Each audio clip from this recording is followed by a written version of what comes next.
Well, it all started off with me for the first time ever. We already had 2 kids, but I was not the one that initiated the thought of having the kids.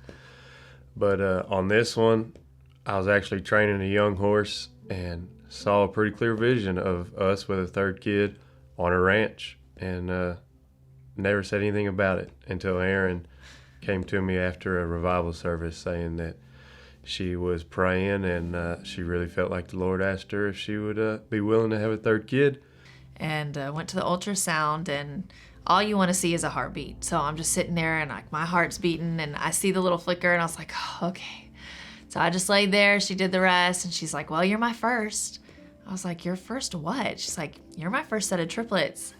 I just died laughing. I died laughing because of this. I knew God had asked us to get pregnant again, and I fought it. I did not want to have another baby. I was done. We had always said 2. I was done with that season of life. Called him 3 healthy heartbeats, and he's like, just dead silence. I just kind of went numb. Yeah, he's like, Erin, that's not funny. I said, I would not even consider joking about like triplets. I knew the moment we found out it was triplets that God had something so much bigger than all of us. From then on, we had to completely walk on faith, because at that time, I was basically self-employed, just trying to get work when I could. And I was Erin finishing was teaching finishing in up. East Texas, and so we weren't staying there.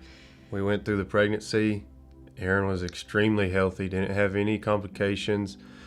She always talks about how the nurses would actually call her and say, hey, we just wanted to check on you because we haven't heard from you. And it's just not typical, especially for a multiples. I mean, I was told I would be on bed rest at 20 weeks. Complication, they asked if we would consider aborting one of them to better chance the other 2. And we said no. Went through a situation with work that didn't work out at all, just felt like kind of got cheated. And we're walking through this pregnancy in faith, and things start to look up, and then they fall apart very quick. But 2 months before the boys were born, we were able to get into a lease that felt like it was going to be a long-term deal. I was going to be able to have some cattle on it, have a few horses, and start making my own living the way I wanted to. And we went into the hospital the morning of November 1st. Rent literally was due, and Erin and I were the only ones that didn't. The only ones that knew that we didn't have the money to pay the rent, and we were having the triplets on that morning. So we kind of held that to ourselves until after they were born. And Asher was born at 7:02, and the atmosphere changed in a hurry once he came out. He crashed. So doctors' attitudes changed, nurses changed. They did a round of CPR, got him to respond, but they shuffled him out of that room just as fast as possible. Yeah. That was November 1st, and that was 9 months into the craziest journey a family could probably think of. Yeah. But we went through, after having the boys, homeless. We didn't have a home. We didn't have anywhere to go. But the whole time I'm like, Austin, God's got something. Like, I believe somebody's going to get us a house. They're going to get us a house. I know it sounds crazy, but I heard God. He gave us these triplets. He's going to do something big. His boss ended up buying us a home that we're in now. No, things haven't gone how we would have planned them to go, how we would have orchestrated. When people say, when you're obedient and God's going to take care of you, it's just easy. God never said it would be easy. He never said that it was going to be a piece of cake, because you have to learn through the equipping. You have to learn through the testing. You have to stand strong for the people who are watching. It did not hit until after the boys were born. Then I had a lot of rock bottoms after the boys were born. That's when having the moments of I don't think I can do this. I don't think I can do this.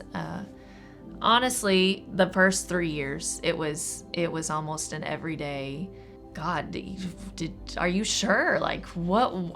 I can't do this. Like, I'm having a mental breakdown. I'm having an emotional breakdown. And I know the stories now are funny, but in the moment, it's not funny. And I would sit on the floor and just cry and cry. It's not that it's just the 3 boys and what they bring, but we're still trying to take care of a young lady and another young man. How do we fill in the gaps for them as we help 3 little boys survive? The pregnancy, the whole time, like, my faith was at extreme levels. Like, God's gonna take care of it. I was so healthy. Every negative thing, I would break it. Like, I will not have to be on bed rest at 20 weeks. And I was great. We get them. I was not able to control it. Having the triplets, the Lord has told us and shown us, you're gonna humble yourself. You're gonna have to ask. You're gonna have to ask for help. Every step of the way, the Lord has just been teaching us for what the vision he has for us to do. You're gonna have to learn this process first. Knowing my calling and I was created to be my 5 babies' moms has transformed my thinking. It's transformed. I don't have to do this. Like, no, I get to do this. The Lord literally created me in my mother's womb to do this. So I'm gonna succeed at it because I was created for it. And that literally changes everything when you grab hold of that calling.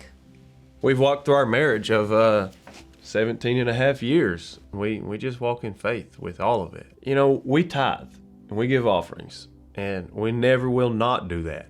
That is what I feel has had a hand of protection over us through the boys. Always having food, and maybe the bills are late, but they got paid. We give that to tithing as a reason why we've been able to succeed. That was tithing in a year that there wasn't money, and that was giving offerings in a year that the money wasn't there, but we promised we were going to do it, and God promised us, and he did, and he took care of it. He took care of us greater than we could have ever dreamed of for the circumstances that we were in. I can say through that pregnancy and November 1st, 2018, wasn't 100% confident that we would be here today, but every day we walked in faith, and we got a little closer today. And we have 5 healthy children.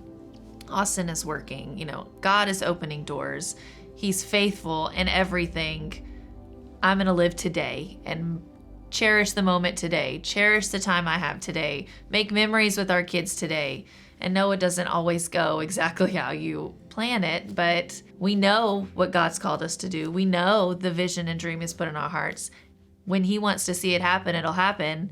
But I'm going to live today being thankful and cherish what we have and what He has given us.